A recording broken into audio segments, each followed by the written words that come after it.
Okay, today we're going to be discussing the NAIRU, which is the non-accelerating rate of inflation, rate of unemployment in an economy. And we're just going to discuss what that is and what that really tells us and why it's important for us to understand that.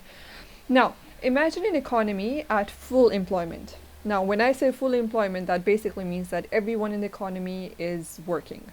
Everyone's very happy with their jobs, they're all working and they're all good, right? That also means, as highlighted over here, that the quantity demanded equals to the quantity supplied of labor, right?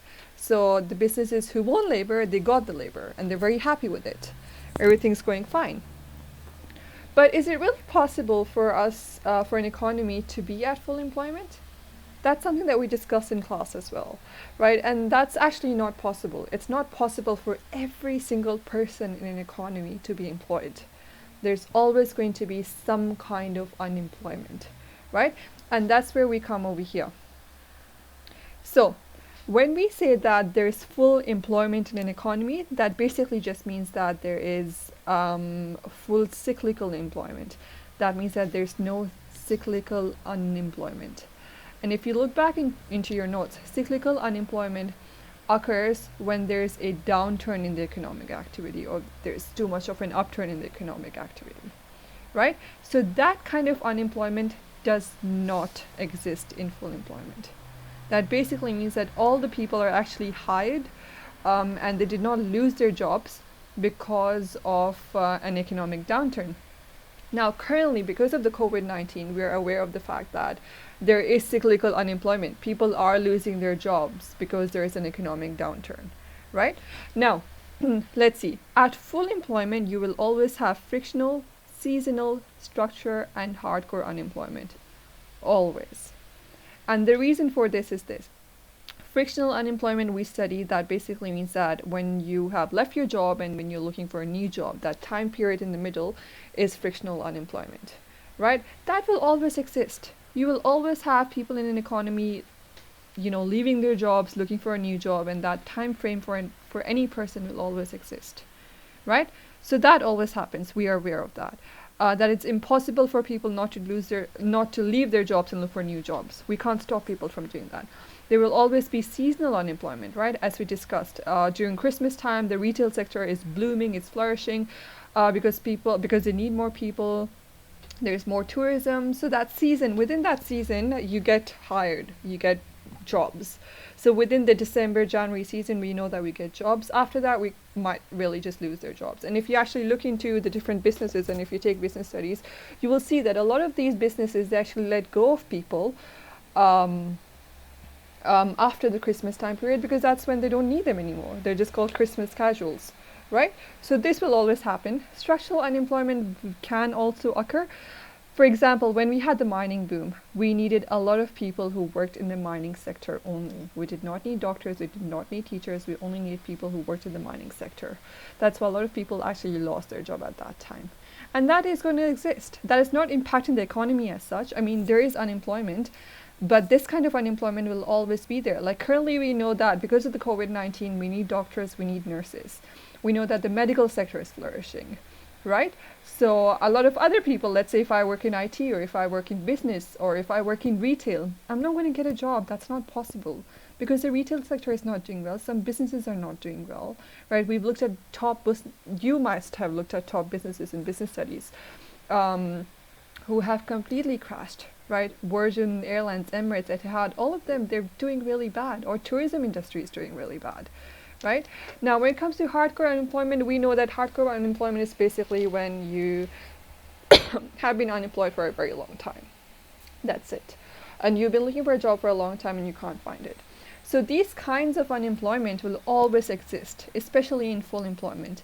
And yesterday we also discussed that in the class before, we also discussed that the ideal rate or the ideal unemployment rate for any economy is around 5%. Because if you go lower than 5%, you can have trouble. We'll discuss that in a minute.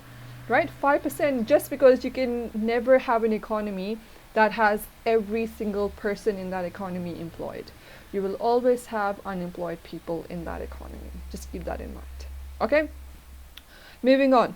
Now let's look at NAIRU, which is a non-accelerating non-accelerating inflation rate of unemployment. It basically tells us the relationship between inflation and unemployment. Okay, so just keep in mind that NAIRU is basically when the level of unemployment, at NAIRU, the level of unemployment is where there is no cyclical unemployment, as we just discussed, right? At NAIRU, there's no cyclical unemployment. There's only frictional, seasonal, structural, and hardcore unemployment, these 4 types. Okay, keep that in mind.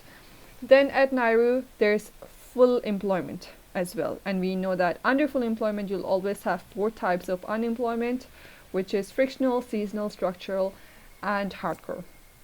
Okay, so these are the main key things that you have to remember about NAIRU. That's it. Keep that in mind, and now let's move on.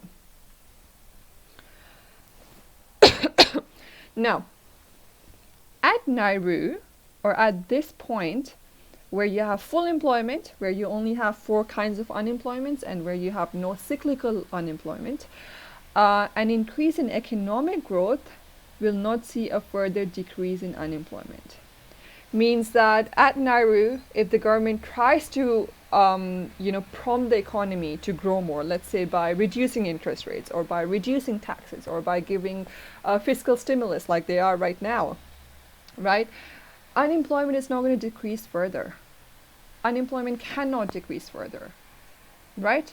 And the reason for that is because an increase in economic growth only reduces cyclical unemployment. And there's no cyclical unemployment at NAIRU, right? We've studied that cyclical unemployment only occurs when there's an economic downturn, right? And that is how we are right now. That's how the Australian economy is right now, because there's an economic downturn. So now, if the government is giving us fiscal stimulus, which they are, that reduces interest rates, which is great as well. Now there's a very high chance for us to for there to be an economic upturn, because there's cyclical unemployment. But if there's an economy that has no cyclical unemployment at all, there's no point for you to give fiscal stimulus. There's no point for you to reduce interest rates. There's no point for you to reduce taxes. And the main reason for that is basically because if you reduce interest rates, that's not gonna impact me if I'm frictionally unemployed, right? That basically means that I'm changing jobs. If you reduce interest rates, what am I going to do with it? I don't have a business. Doesn't matter. My unemployment will still stay. Or if you reduce interest rates, my seasonal unemployment will still stay, because I'm just waiting for December to come so I can be hired again, right? Or my structural unemployment will still stay, because I am not trained to be a doctor. I'm not trained to be a nurse. So it doesn't matter if you reduce interest rates or reduce taxes. I can't do much with it, right? So if the government tries to give fiscal stimulus, or really just implement any expansionary macroeconomic policies, and again, if you guys remember from year 11, expansionary macroeconomic policies are policies which are fiscal and monetary policies. Remember, fiscal policies have to do mainly with reducing taxes, giving fiscal stimulus, and monetary policies have to do mainly with reducing interest rates or increasing interest rates so that people can spend more. That's not going to work with cyclical unemployment. And the main reason that's not going to work, that's going to work with cyclical unemployment, but that's not going to work for NAIRU, because at NAIRU there's no cyclical unemployment. So it doesn't matter. It doesn't matter if you reduce interest rates or if you reduce taxes. Hardcore unemployment, structural unemployment, frictional unemployment will always stay. It's just going to stay. So you can do whatever you want as a government. My unemployment cannot reduce, right? I will still be frictionally, seasonally, structurally, and hardcore. I'll still be unemployed. Keep that in mind, please. Okay? So again, that's what it says over here. So speeding up the economy's expansionary macro policy, which is basically fiscal and monetary policy, will not reduce frictional, seasonal, structural, and hardcore unemployment, because this is not possible. Okay? Now, let's look at this. So, if unemployment is less than the NAIRU, okay, if unemployment is less than the NAIRU, then the inflation rate rises. So again, NAIRU is at 5%, okay? Me as a government, let me just try and reduce the unemployment for more than 5%. I don't want there to be any frictional, seasonal, structural, and hardcore unemployment. I'm going to try my best and I'm going to reduce that, okay? In that case, there's going to be inflationary pressures. That's going to rise inflation. That's going to cause inflation to increase. Keep that in mind. And the reason that is because employers have already employed the cyclically unemployed and are competing for existing workers. They offer of higher wages to attract people from current jobs, increase costs of for firms' consumption. Okay, so what this is really just telling us is basically that, again, we know at NAIRU there's no cyclical unemployment, and if the government tries to implement fiscal stimulus or any kind of expansionary macro policies to reduce unemployment even lower than NAIRU, what's going to happen is there will be inflation. Because as a business, I'm doing pretty well, okay? If my government wants to reduce unemployment, what I'm going to do is basically I'm going to go and try and hire people. Because look, if the government has given me stimulus, okay, let's say I'm a business, the government has come and they've said, you know what, Khansa, for your business, I'm going to give you $5,000 for the next 3 months. Okay, so $5,000 for each month. What I need you to do is I need you to boost up the economy. I need you to produce more. I need you to be able to sell more. I need you to market more. Do really well. You're an Australian business. I want to invest in you. Okay, I'm going to be very happy. In that case, I'll be very happy.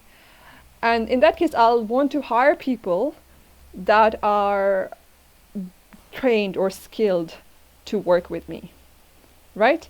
And the people who will mainly be trained or skilled to work with me won't be the hardcore, because if it was the hardcore, I would have hired them before itself. Hardcore is basically people who do not find a job for a very long time. They're mostly unskilled people. Or seasonal. If I had to hire seasonal unemployed people, I would hire them before itself. If I had to hire frictional unemployed people, I would hire them before itself. They were in the market. I don't want them because they're not skilled in my business. They don't know how to, do mechanical things. I own a car. I own a car factory or whatever it is. They don't know how to do that. I only want to go and hire people who are mechanics, who are engineers, who are really, really highly skilled, who have very good experience, right? And how do I do that? What I'm going to do is I'm going to go to my competitors. I'm going to look at their employees, and I'm going to try and convince them to come and work with me. How will I do that? I'm going to go and offer them higher wages. I'm going to offer them more incentives. I'm going to offer them more fringe benefits, and I'm going to convince them to come and work with me. So a person who was getting, let's say, $70,000 in another business, now they'll get $100,000 with me. And that's basically because the government has given me stimulus, so I'm not even losing anything. I'm just using that government stimulus to pay more. That's great. Now imagine if all the businesses in Australia did that, what's really going to happen is that people will have more money, right? So the people who are already in jobs will have more money now because they'll be hired at a higher wage. And if they have more money, they want to buy more. And if they want to buy more, then the businesses want to sell more. And if the businesses want to sell more, they can increase the prices because they know that there's unlimited demand. What's harm? No harm in increasing prices. I might as well just increase prices and sell my goods to people at a higher price because there is demand always. In that case, inflation can easily rise. Okay? Because that's the logic behind what we said when we said anything at NAIRU is good, anything below NAIRU is not good. It can't be fixed by the government. Because if you try and do that, you will just invite inflation. Right? Because if I had to hire people as a business, if I had to hire frictional, seasonal, structural, or hardcore unemployed people, I would have done that a long time ago. I don't want to hire them. I don't like them. They're not trained in my business. I only want to hire people who are trained. And those are the cyclically employed people. Or those are the trained workers. Okay? Now, and that's what this is trying to highlight over here, basically. Again, this concept is not explained better, the best in your textbook, so you have to make sure that you understand this. Now, if unemployment is equal to the NAIRU, then the inflation rate stays the same, and if unemployment is more than the NAIRU, then the inflation rate falls. Now, what that really means is this. Now, let's imagine this line right in the middle is the NAIRU line. So at this point, there's full employment, there's 5% unemployment, because again, we discussed that every economy, you will always have unemployment. Now, anything below the NAIRU, okay, anything below the NAIRU over here will cause inflation, will increase inflation. Okay, and now imagine this as unemployment and this as inflation. Okay, please excuse my handwriting. Okay, so anything below the NAIRU is going to cause inflation, because if you try and go up more than 5%, what's going to happen to the curve is the curve is just going to move on this direction. Okay, and that's just going to cause a lot of chaos. So anything below the NAIRU is just going to cause inflation. That's all you need to know right now. Okay, now anything above the NAIRU basically just means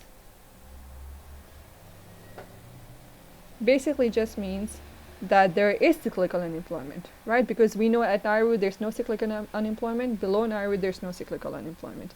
But above the NAIRU there is cyclical unemployment, right? In that case, the government can stimulate the economy, because cyclical unemployment still exists. They can, and that's what our government is doing right now. We are way above the NAIRU. Remember how we read? We're around 12%. March quarter was around 12% of unemployment in Australia. That's really, really bad, right? So right now, that is why the government is implementing fiscal stimulus. That is why the government is giving fiscal stimulus. They reduce interest rates. They can also reduce taxes very soon as well. Because people are suffering, they were going to reduce cyclical unemployment. And the cyclical unemployment only occurred mainly and primarily because there was an economic downturn. Okay? Again, keep in mind, anything below the NAIRU,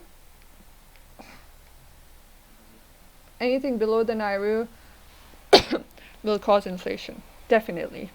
Just because cyclical unemployment doesn't exist, and government policies can only reduce cyclical unemployment. However, if you want to reduce frictional, seasonal, hardcore, there's something else, structural unemployment, what you can do is you can train your people. You can bring up training programs, open up TAFE that we already have, provide absolutely free courses on TAFE for everyone. Right? Let's say if Australia needs more doctors and nurses over here, give free, medical courses to people, which are long enough for you to go in the hospital and work for them. Right? Because you're frictionally unemployed, you're seasonally unemployed, you're structurally unemployed, you're not needed in the economy at all. And if the government wants to reduce that, the only thing that they can do right now is really just train the people. That's the only way you can actually reduce frictional, seasonal, structural, and hardcore unemployment. Okay, so again, the ideal rate for unemployment in an economy is just 5%. Anything below that, it's just not healthy enough, because every economy is going to have unemployment, every single economy in the world. And that is always going to exist. And if you want to reduce that, you can only reduce it by training the staff. That's it. Now, there's also the Phillips curve. We're not going to discuss it today. We're going to discuss it very soon, but I hope this helped. I need you guys to also write down the definitions. This is basically a summary of what we just discussed.